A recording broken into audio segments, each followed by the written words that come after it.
escape a toxic marriage, moved to Chicago, got a new job and a fresh start. That all ended Monday when police say Sonia Khan's ex found her and killed her in Streeterville.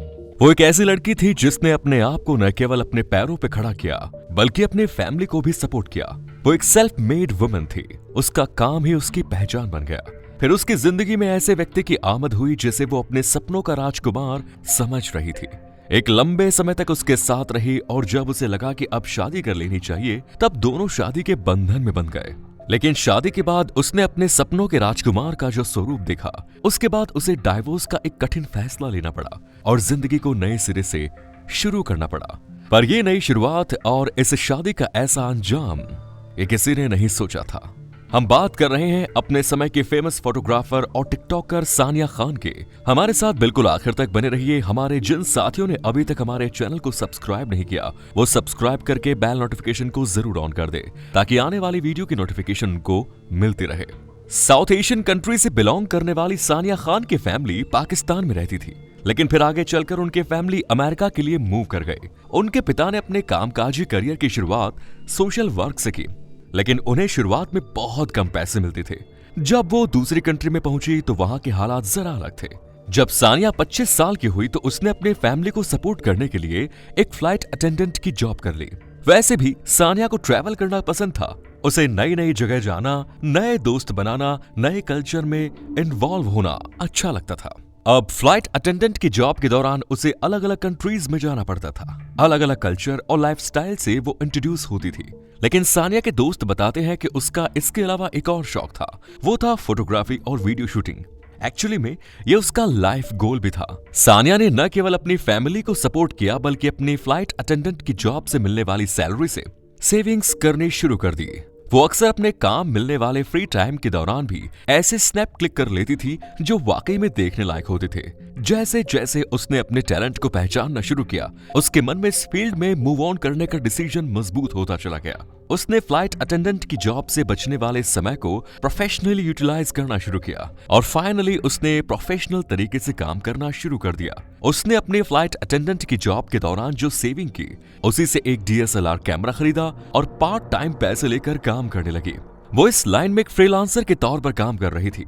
ये उसका एक another part time source of income था। लेकिन आगे चलकर उसका काम लोगों को इतना पसंद आया कि उसके पास काफी ज्यादा काम आने लगा और फाइनली उसने इस काम के चलते अपनी फ्लाइट अटेंडेंट की जॉब छोड़ दी। उसने अपनी वेबसाइट भी बनाई और वेबसाइट के जरिए भी उसने लोगों से कांटेक्ट करना शुरू किया। लोगों ने जब सानिया का काम देखा तो उसे अप्रिशिएट किया और आगे चलकर वो एक अच्छा पैसा कमाने वाली प्रोफेशनल फोटोग्राफर बन गई। सानिया का काम उसकी वेबसाइट पर अब भी मौजूद है। वो अपने एरिया में इस काम के लिए सबसे ज्यादा चार्ज किया करती थी। फिर भी उसके पास काम की कोई कमी नहीं थी। सानिया अपना जो भी काम किया करती थी वो इंस्टाग्राम और टिकटॉक जैसी सोशल मीडिया साइट्स पर थी, जिसकी वजह से उसे काफी संख्या में फॉलोअर्स मिलते और उसका काम इन वेबसाइट्स पर भी लोगों ने खूब पसंद करना शुरू कर दिया। टिकटॉक पर उसके लगभग 20,000 फॉलोअर्स थे। Definitely in social media sites के चलते भी उसे काफी काम मिला। वो अपने ड्रीम केवल पूरे ही नहीं कर रही थी बल्कि उनको जी भी रही थी। सानिया ने अपना खुद का घर ले लिया और वो अपने घर में रह रही थी। अक्सर मिडिल क्लास फैमिली हो या फिर खासतौर से टिपिकल रिलीजियस फैमिली हो तो एक उम्र के बाद यंगस्टर्स पर मैरिज का प्रेशर आने लगता है और ये प्रेशर उनके आसपास के एटमॉस्फेयर के साथ साथ फैमिली से भी आता है। सानिया के साथ भी ऐसा ही हो रहा था, लेकिन सानिया शादी से पहले अपनी लाइफ में इकोनॉमिकली सेटल होना चाहती थी। सानिया की फैमिली सानिया के लिए लड़का देखती। इसके पहले ही सानिया ने उन्हें ये बताया कि वो बीते 5 सालों से एक व्यक्ति के साथ रिलेशन में है। उसका एक बॉयफ्रेंड है। वो व्यक्ति था रहील अहमद, जो 5 साल पहले उसकी जिंदगी में आया और फिर उसके सपनों का राजकुमार बनकर उसके साथ रहा करता था। फाइनली साल 2021 में इन दोनों ने शादी कर ली। रहील अहमद के भीतर सानिया को वो तमाम खूबियां दिखी जो उसने अपने लाइफ पार्टनर के लिए सोच रखी थी। रहील सानिया को उसके काम में सपोर्ट करता, उससे प्यार करता, उसकी केयर करता। लेकिन सानिया की रहीम के बारे में सोच कितनी गलत थी ये उसे शादी के बाद एहसास होने लगा। दरअसल रहील ने शादी के समय उसे बताया था कि वो 30 साल का है, जबकि एक्चुअल में वो उस समय 36 का था। रहील ने उससे अपने बारे में झूठ बोला। वो सानिया के साथ साथ उसके फैमिली और उसकी लाइफ पर फुल कंट्रोल रखना चाहता था। वो उसकी फ्रीडम को अपनी मुट्ठी में रखना चाहता था। सानिया ने कभी नहीं सोचा था कि शादी के बाद राहिल इतना बदल जाएगा। लेकिन राहिल ना केवल बदल गया बल्कि उसने सानिया पर रोक टोक लगाना और उस पर नजर रखना भी शुरू कर दिया। वो इस बात पर भी ध्यान रख देता था कि सानिया किस तरह के कपड़े पहनती है, अपने किन दोस्तों से मिलने जाती है, किस तरह के क्लाइंट्स को लेती है। ये तमाम बातें वो नोटिस करने लगा। साथ ही ये सारी चीजें उसके थ्रू होकर ही सानिया तक पहुंचती। राहिल बेरोजगार था, बेकार था, इसलिए सानिया को लगा कि शायद वो अनएम्प्लॉयमेंट के टेंशन में है और इसीलिए ऐसा कर रहा है। उसने राहुल का साथ निभाने की कोशिश की, अपने आप को चेंज करने की कोशिश की। उसने राहिल के लिए खाना बनाना शुरू किया, घर के काम करने शुरू किए और बदन दिखाने वाले छोटे छोटे कपड़े पहनना बंद कर दिया। इतना ही नहीं, अपने दोस्तों से मिलना जुलना भी बंद कर दिया। कुल मिलाकर उसने अपने आप को राहिल के अकॉर्डिंग ढालने की पूरी कोशिश कर दी।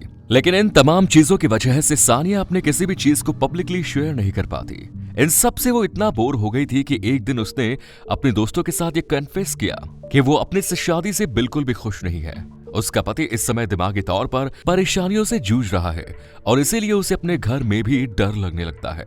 सानिया के दोस्तों का कहना है कि वो राहिल से डाइवोर्स लेना चाहती थी, लेकिन पाकिस्तानी फैमिली से होने के साथ साथ वो जिस कम्युनिटी से आती थी वहां पर डाइवोर्स को बहुत ही गंदी नजर से देखा जाता था। वो अक्सर ये सोचने लगती थी कि डाइवोर्स होने की कंडीशन में राहिल की फैमिली उसके बारे में क्या सोचेगी, उसकी अपनी फैमिली उसके बारे में क्या सोचेगी। इतना ही नहीं, सानिया की माता पिता भी डाइवोर्स ले चुके थे। अब अगर उसका भी डाइवोर्स हो जाता है तो इससे उसकी और भी बदनामी होगी। कुल मिलाकर उस पर इस तरह का कल्चर प्रेशर था कि वो अपनी शादी में बने रहे। फाइनली उसने डाइवोर्स लेने का फैसला कर लिया और डाइवोर्स के लिए कोशिश करने लगी। लेकिन उसका हस्बैंड राहिल अब अपने असली शैतानी स्वरूप में आ चुका था। वो सानिया को फॉलो करता था। अगर वो सानिया को कहीं किसी पुरुष से बात करते हुए देख लेता तो फिर उसे फोन करके परेशान करता। कई बार रात में जबरदस्ती सानिया के घर में घुस जाता था। जबकि दूसरी तरफ सानिया डाइवोर्स के बाद एक नई जिंदगी की कोशिश में लगी थी। वो टिकटॉक पर सक्रिय थी और एक बार फिर सोशल मीडिया पर सक्रिय हो गई। लेकिन दूसरी तरफ सानिया का इस तरह टिकटॉक पर एक्टिव होना राहिल को नागवार गुजर रहा था। एक तरफ जहां वो टिकटॉक पर फेमस थी और वहां से उसे तारीफें मिल रही थी, वहीं दूसरी तरफ उसके हस्बैंड की फैमिली से और हस्बैंड से उसे बातें सुनने को मिल रही थी। फाइनली जब डाइवोर्स हो गया तो राहिल जॉर्जिया में शिफ्ट हो गया और अब उसने टिकटॉक पर सानिया को एक्टिव देखा तो उसे फॉलो करना बंद कर दिया। जबकि दूसरी तरफ सानिया डाइवोर्स के बाद एक नई जिंदगी की कोशिशों में लगी थी। सानिया को लगा कि अब सब ठीक हो गया है, इसलिए उसने शिकागो से वापस अपने माता पिता के पास होने का फैसला किया। लेकिन इसके पहले कि सानिया वापस शिफ्ट होती, राहिल जॉर्जिया से शिकागो के लिए चल चुका था। वो लगभग 11 घंटे की ड्राइव करके सीधे सानिया के अपार्टमेंट में पहुंचा और फिर दोनों के बीच हॉट टॉक होने लगी और फिर एक गोली चलने की आवाज आती है। इसके थोड़े समय बाद दूसरी गोली भी चली। फाइनली राहिल ने सानिया को गोली मारने के बाद अपने आप को भी गोली मार ली। अस्पताल ले जाते समय उसकी मौत हो गई। ये थी फाइनली एक होनहार लड़की की ऐसी कहानी जिसने लोगों को हिला कर रख दिया। उम्मीद करते हैं ये कहानी आपके मन को छू कर गई होगी। आपका इसके बारे में क्या कहना है कमेंट्स में जरूर बताएं। वीडियो को लाइक करें, शेयर करें। धन्यवाद।